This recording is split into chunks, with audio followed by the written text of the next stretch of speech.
Alors,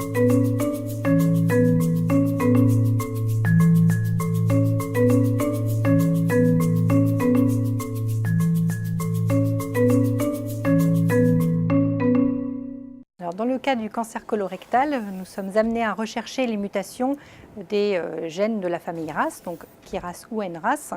Et comme vous le savez, ça vous a été présenté, il existe 7 mutations principales sur 2 codons importants, que sont le codon 12 et 13 du gène KRAS au niveau de l'exon 2.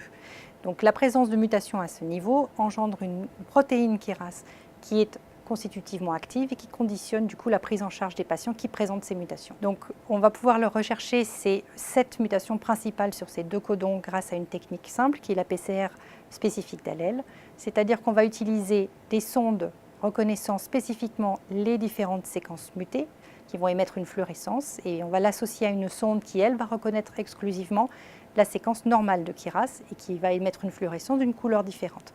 On va donc réaliser 7 réactions de PCR différentes, chacune spécifique pour une mutation et l'analyse de ces 7 réactions de PCR va permettre de détecter, de mettre en évidence la présence d'une mutation ou non chez le patient.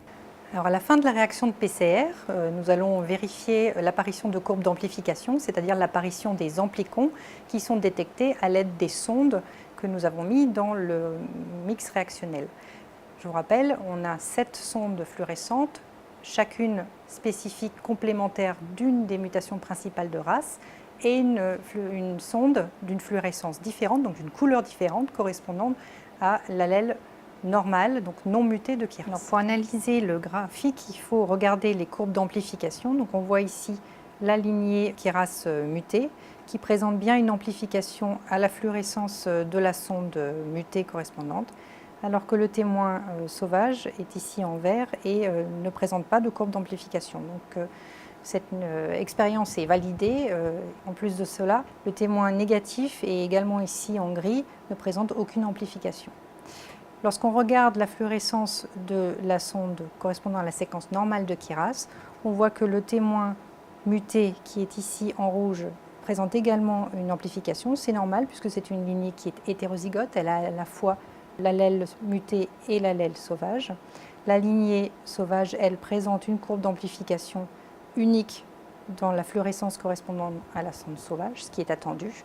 Et le témoin négatif est toujours négatif comme attendu. Donc cette manipulation est parfaitement exploitable.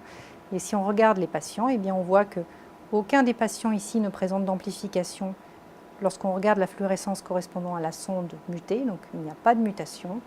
En revanche, il présente bien une amplification avec la fluorescence de la sonde sauvage, ce qui veut dire que l'ADN a bien été amplifié et que la manipulation est interprétable. Cette expérience est tout à fait interprétable et aucun des patients qui a été mis ici ne présente une des 7 mutations, celles que nous avons recherchées dans les courbes que je viens de vous montrer.